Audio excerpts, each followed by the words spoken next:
Salut, bienvenue sur la chaîne, ici Chris, j'espère que tu vas bien. Normalement, je connais la marque Godox pour leurs flashs, leurs lumières, etc. J'ai utilisé mes flashs Godox depuis très longtemps et c'est ce que j'utilise tout le temps pour mon travail professionnel. Maintenant, j'ai découvert qu'ils ont ces micros. C'est des micros qui sont utilisés pour ton téléphone portable. Et dedans, quand tu ouvres cette petite boîte, il y a ça. Ça ressemble un petit peu à un rouge à lèvres. Donc c'est super sympa. Tu appuies dessus, tu ouvres et dedans, il y a 2 transmetteurs et un receveur. C'est aussi une boîte qui va recharger tes micros de cette façon toute simple. Ces petits micros ne pèsent que 7 grammes et ils ont une qualité audio de 24 bits, ce qui est une qualité très bonne et je le dis pas juste comme ça, je suis allé les tester et je trouve que la qualité est excellente, sans devoir retoucher quoi que ce soit, ils prennent vraiment bien l'audio et il y a une reproduction fidèle du son. D'ailleurs, j'en profite pour dire que j'ai pas été payé pour faire cette vidéo.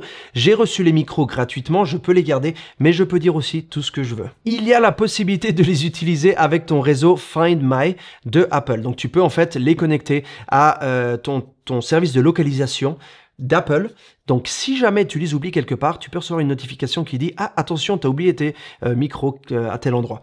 C'est pratique si tu vas sur des shoots ou si tu vas faire des podcasts, des interviews, ce genre de choses avec des gens et que des fois, tu as la tête en l'air et tu oublies tes affaires et que tu les laisses quelque part, ça évite que tu les perdes. D'ailleurs, laisse-moi te montrer comment ça marche. Donc si tu ouvres Find My, voilà, là je les ai déjà connectés, c'est quelque chose qui prend vraiment pas de temps et quand je fais ça, ça sonne. Donc c'est très pratique si tu sais quand tu oublies tes clés ou que tu as des AirTags, tu peux faire sonner ton AirTag et ben là tu peux faire sonner tes petits micros. C'est la première fois que je vois ça dans un produit donc j'ai trouvé ça vraiment original. Apparemment tu peux aller jusqu'à 300 mètres avec ces micros. J'ai testé à l'extérieur, je suis allé dehors pour voir quelle est la distance à laquelle tu peux aller, mais il faut que tu te dises que même si à un moment donné ça coupe, pour que ça coupe, fallait vraiment que j'aille très loin, à un point où tu me vois presque plus sur le téléphone, parce que ça, tu vas filmer avec un téléphone. Donc, il n'y a vraiment pas de but d'aller à plus loin de 10 mètres, je dirais. Alors, à 10 mètres, c'est sûr que la qualité est impeccable, même s'il y a des trucs entre deux, des interférences et tout. C'est quand tu arrives vraiment aux alentours, je pense, de 60, 70 mètres, 70 mètres pour les Français, que tu commences à avoir un petit peu des interférences et que ça coupe. Voilà, mais tu n'auras aucune saccade en dessous de 30 mètres, ce qui est largement suffisant pour des micros que tu vas utiliser de toute façon avec un smartphone. Voici la vidéo. Voilà, on est à l'extérieur. Je vais faire le test de la distance. J'ai une deuxième caméra au cas où ça se coupe. Normalement, ça ne devrait pas se couper. Mais ce que je vais faire, c'est que je vais aller aussi loin que possible jusqu'à ce qu'on ne me voit plus sur le téléphone en gros. Et à partir de là, ça ne sert plus vraiment à grand chose que j'ai du signal parce qu'on ne me verra plus sur le téléphone.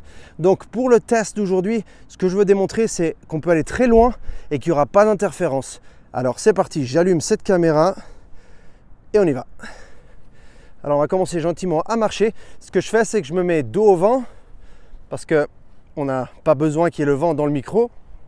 Et pour éviter qu'il y ait des interférences entre le micro et le téléphone.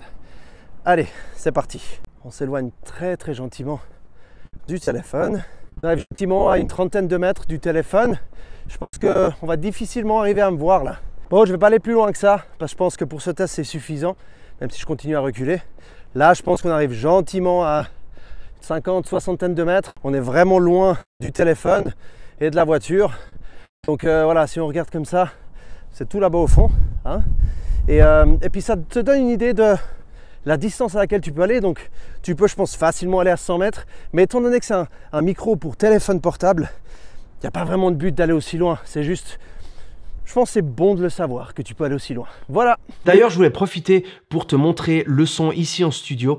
Qu'est-ce que tu aurais comme qualité sans retouche? Le voici. Ça, c'est la qualité que tu obtiendras en utilisant ton téléphone sans aucune retouche, aucune modification de l'audio. D'ailleurs, j'utilise un iPhone 13 mini pour ceux qui seraient intéressés. Et voilà, ça donne une petite idée du son que tu obtiendras avec ces micros directement en les branchant sur ton téléphone. En termes d'autonomie, tu peux aller jusqu'à 30 heures au total, donc 10 heures par transmetteur, donc il dure environ 10 heures, et si tu les mets dans la boîte, tu peux les recharger pour avoir un total de 30 heures. Le truc, c'est que 30 heures, c'est plus qu'une journée entière, donc c'est largement assez, et quand tu vas à la pause de midi, tu les branches par USB-C, tu les recharges en 1h30, tu as de nouveau un setup qui est complètement chargé. Donc c'est largement suffisant et je pense que tu n'auras jamais besoin d'avoir autant de batterie. Sur le côté du transmetteur ici, il y a un petit bouton orange. Quand tu appuies une fois dessus, ça active la réduction active de bruit. Donc ça va réduire le bruit environnant. Et si tu appuies 2 fois dessus, ce qui va se passer, c'est que ça va activer ou commencer l'enregistrement ou arrêter l'enregistrement vidéo ou faire des photos. Donc si tu es assis avec quelqu'un en train de faire un podcast par exemple, tu peux faire un double tap, tu commences l'enregistrement vidéo et tu double tap et tu l'arrêtes. Ça t'évitera ensuite de devoir couper des parties, etc. Donc encore une fois, c'est des petits détails mais c'est pratique. Tu reçois 2 petits chats morts, traduit de l'anglais, des baïonnettes, je crois que ça s'appelle, des bonnettes, voilà, 2 petites bonnettes, on va y arriver.